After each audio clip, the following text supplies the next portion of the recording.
In this video, you're going to learn about one modern lie that keeps you trapped in the anxiety cycle and how to interrupt the cycle of being anxious about anxiety.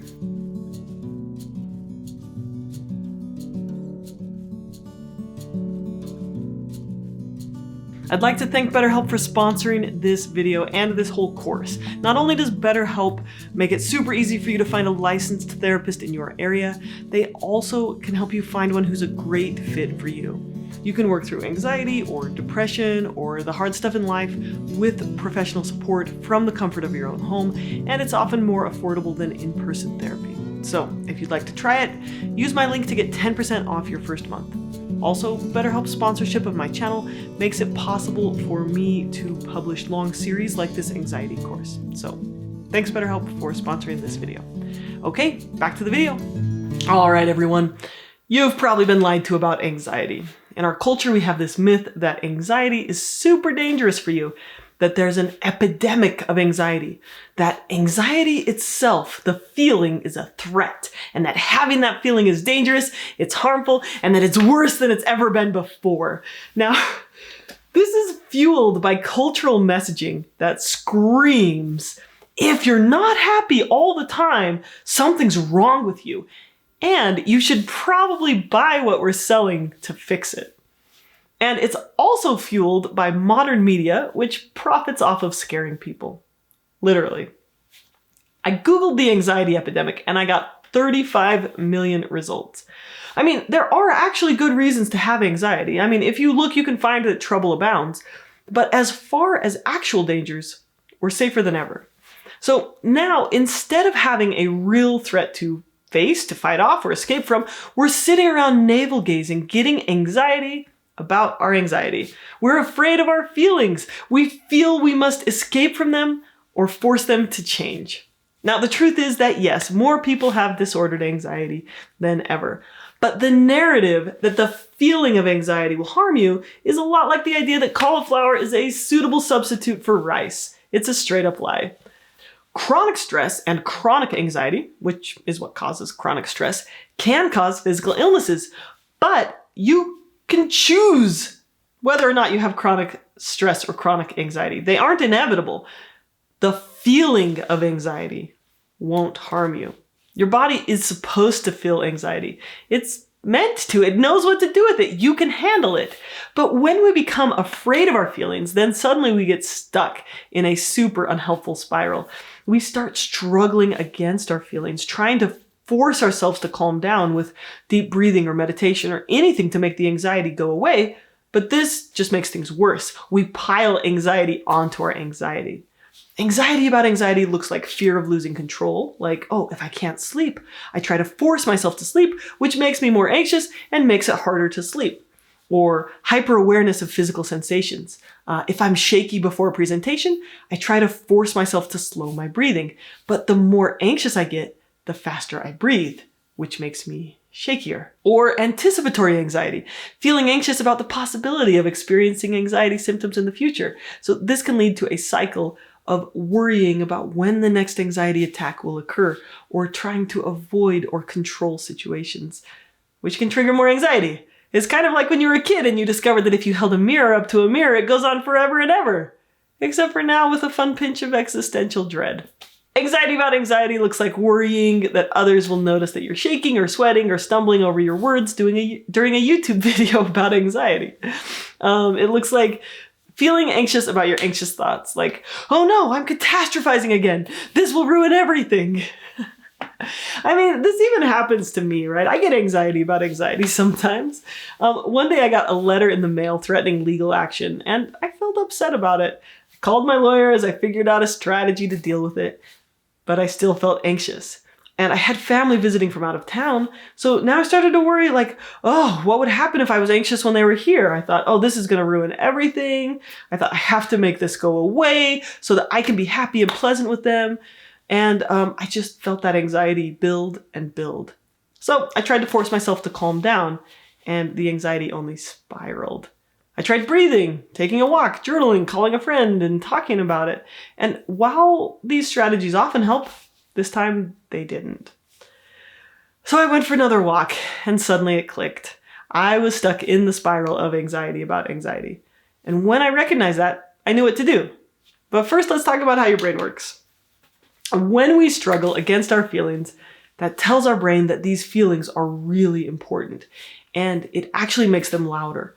What we consistently pay attention to, what we give energy to, becomes louder. That's one of the ways that neuroplasticity works. And it can feel like you get stuck in this cycle of anxiety about anxiety, and this can feel hard to escape from. Now, you can decrease anxiety. You can get a massive degree of influence over your anxiety, but you can't force a feeling to change directly. It's a paradox. You can train your parasympathetic response to be more active, but forcing or trying to force yourself to calm down just feeds the anxiety cycle. So the paradox is this, right? We have nothing to fear but fear itself, or we have nothing to fear but fear of fear itself. So what's the opposite? What helps us work through anxiety instead of feeding the cycle? Okay, first, challenge the belief that anxiety is dangerous and must be avoided. It is safe to have emotions. You can feel anxiety and be okay. Dropping the struggle with anxiety will actually help you spend less time with it. And, all of section 1 was kind of about that. Number 2, lean in, not out. Willingness, right? I've got 2 ancient proverbs that help here. Number 1, don't feed the internet trolls. And from the Tao Te Ching, a tree that won't bend easily breaks in storms. The hard and the strong will fail. The open-hearted prevail. Can you stop being rigid with your anxiety and open yourself up to having feelings? We can learn to show acceptance and compassion toward our anxious feelings. Oh, hi, anxiety. I see that you've shown up again today. I can feel this feeling and be okay. If I can't fall asleep immediately, it's okay. I know my anxiety's just trying to help me prepare, and struggling against it won't help. I know I can handle it, even if it means I don't sleep that well tonight. Now, you might be thinking, no, anxiety is going to make me lose sleep, which is going to make me cranky and miserable tomorrow, which is going to make me fail at parenting or presenting or whatever I have to do. But that is also just a thought. Is it helpful?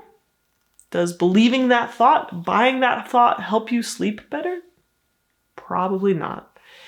Instead, say, if I'm tired enough, I'll fall asleep. I'll get up and do something else for a little bit. When I feel sleepy, I'll come back to bed. We're going to talk more about anxiety and sleep later, but struggling to sleep makes your sleep worse. That's the bottom line. Okay, here's another example. I can feel anxious about going to book club, but that's okay. I want to be around people today, even if I feel anxiety sometimes. This is all about leaning in. You make so much space for anxiety that it can be there, but it doesn't make your decisions anymore. It's kind of like getting your in-laws a hotel room instead of having them sleep in your living room. You're making space for them. So, back to my story. Okay, while I was out on the second walk and I was noticing that I was engaging in this spiral, I had this realization. Silly Emma, you know what to do here. You don't need to force your anxiety to go away. You can feel the anxiety, be okay anyways. So I made space for my feelings and sensations. I said, it's okay to breathe fast. To have your heart beat fast, that's okay. Your body can handle it. You can handle it. Bring it on, I said. Turns out, even my family members could handle it. I had a conversation with one of them about this situation, and it actually helped us feel closer together. When I dropped the struggle with anxiety, the pressure just melted away. Not all the anxiety did, but the anxiety about the anxiety did. Okay, number 3. Practice shifting your attention with your sensations.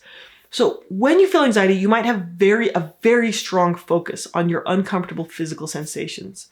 You might hyper-focus in on what you're feeling. And it's okay to have feelings. It's okay to have an upset stomach or fast breathing or sweaty palms. And you can make some space for that. You can send them your love. So for example, you could put your hand on your stomach and say, oh, hi there, butterflies. I notice you. I feel you. How are you today?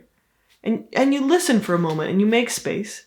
And then you gently redirect your attention to other sensations. Like, oh, what can I hear? What can I see? What can I smell? Now, in somatic therapy, they call this pendulation. We swing with gentleness from paying attention to inside ourselves and then expand to outside of ourselves. Back inside and outside. Don't want to be stuck hyper-focusing on your sensations.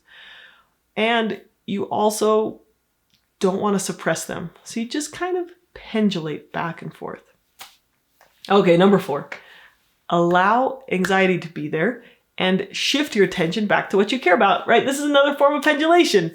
It's like you're acknowledging a child who keeps interrupting you, and you do it with as much kindness as possible. Oh, hey there, honey, what are you saying? Right? You want more ice cream? Not right now, dear. I'm in the middle of something. I've got to clean for 15 minutes, and then we can play, right? You acknowledge the anxiety, you listen to what it's saying, and then you redirect your attention back to your values. For example, I feel anxious about this presentation, but I also care to share my opinion, so I'll allow that anxiety to be there, and then I'll just focus on doing my best to get my point across. Okay, number 5, accept what you can't control and focus on what you can. I can't control whether I feel anxiety, but I can choose how I respond to it. I can't force my thoughts or sensations to change, but I can choose to be compassionate towards myself. You have to admit to yourself that you can't control your feelings, only your actions. The serenity prayer is helpful. Grant me the serenity to accept the things I cannot change and the courage to change the things I can and the wisdom to know the difference. Shift your attention to what you can choose. Now, I don't mean this in a like, oh, why bother sort of way. There is a lot you can do to influence your anxiety, to decrease it over time, but you can't force anxiety symptoms to change in the moment, and it's usually harmful to try. So, there's 5 skills for working with anxiety about anxiety. Number 1, remember, anxiety is a feeling, it won't harm you. Make space for anxiety, acknowledge your sensations, and shift your attention outside as well. And 5, clarify what you can and can't control. Okay, making space for anxiety instead of resisting it and fearing it is a practical step that you can choose to take. It's an action that you can practice until you get really good at it. And when you do, it opens you up to shift your focus from anxiety to the things you really care about, whether it's the people around you, the presentation you need to give, or just being a kind and connected human. Okay, thank you for watching. Thanks for being here, and take care.